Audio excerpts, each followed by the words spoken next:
A new era of elite quarterbacks is here because the days of legends like Manning, Roethlisberger, Breeze, and Brady dominating the league are now officially behind us. So now it's time to figure out who's the real deal and who's just riding the hype train. So in today's video, I'm going to be breaking down my personal list of the top 5 most overrated quarterbacks in the NFL heading into the 2025 season. This list isn't just based on stats, it's also taking into account media hype, playoff performances, contract value, and how clutch or not that some of these quarterbacks actually are. And some names made the list for one major reason, and others made it for several. And if you want to see my take on the top 5 best quarterbacks in the league right now, make sure to hit the subscribe button and turn on the bell so you don't miss a thing. All right, now let's just jump straight into it. Here are the 5 most overrated quarterbacks in the league right now. Number 5, Shedeur Sanders. I know, I already pissed a ton of you off with this being number 5, especially because he's a rookie. But in my opinion, this one's undeniable. I mean, Sanders was the talk of the entire draft, and many analysts and fans were shocked to see him drop all the way to the 5th round. So shocked that you couldn't go 5 seconds without hearing his name from Rich Eisen or any of those other analysts on the panel. Now that he's officially been selected and is in the quarterback room of question marks in Cleveland, people seem to think that he's going to step in after a few weeks of Joe Flacco and just kind of immediately turn the franchise around. That hype around him is so insane that we're already a week out from the draft, and everyone's talking about how he's going to shock the world this season. In my opinion, he's not. In fact, I think if they start him at any point this season, he's going to be a total flop. Sanders has lots of problems when it comes to taking sacks, and Cleveland's offensive line will be no help for him there. They provided no support for the line through the draft or free agency other than the signings of offensive tackle Cornelius Lucas and offensive guard Tevin Jenkins, and Sanders he'll simply not succeed under this failing O-line. So Wyatt Teller and Tevin Jenkins are going to be the anchors at the guard positions, but that's less than half of the line complete. They also still have some major issues at center and the tackle positions. The center position was just injury in, injury out, injury in, injury out all last year.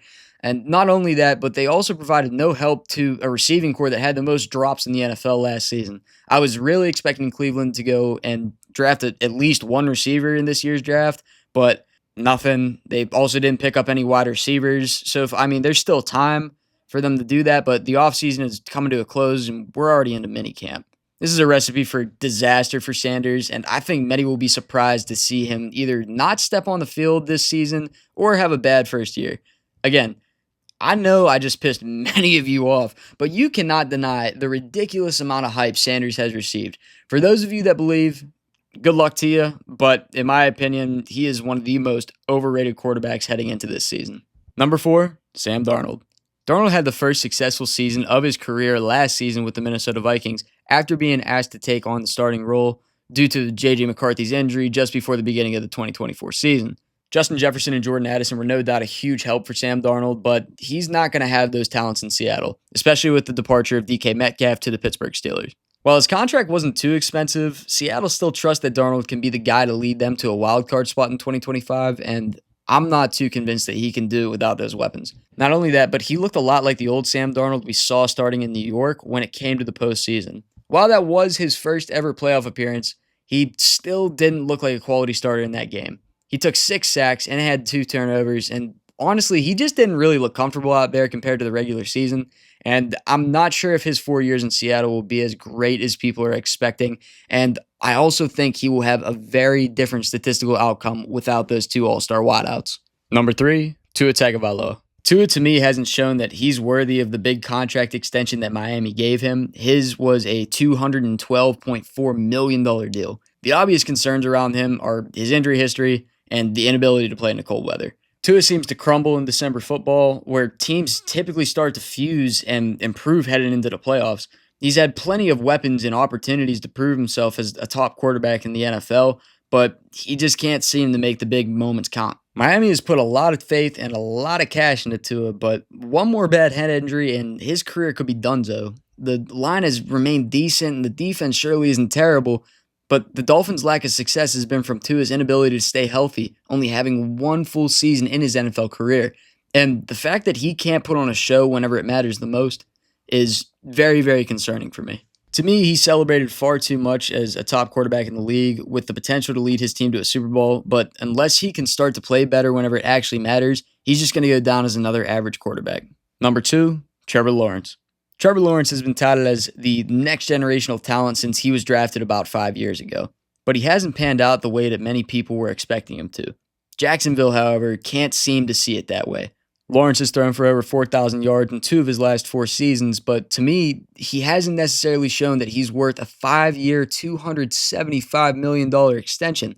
13,815 yards, 69 touchdowns, and 46 interceptions to me is just not worthy of a contract of that kind of size. With that kind of money, my expectations are now extremely high for Lawrence, but I don't think he's going to pull through. Even with the addition of dual threat Travis Hunter and a few moves for the offensive line in this offseason, I still don't think that Lawrence will be able to capitalize.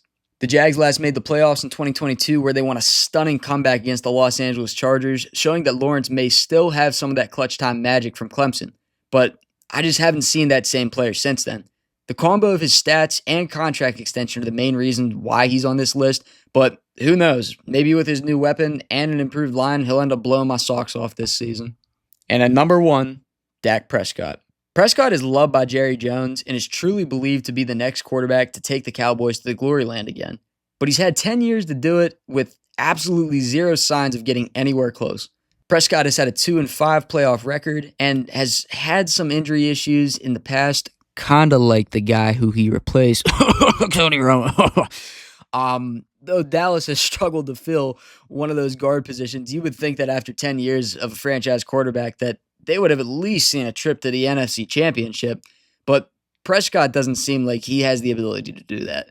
Regular season play is undeniably good if he stays healthy, but the postseason seems to be where he struggles the most. To give an extremely recent example, in 2023, the year before his extension, Prescott played all 17 games in the regular season and stacked up a fantastic stat line.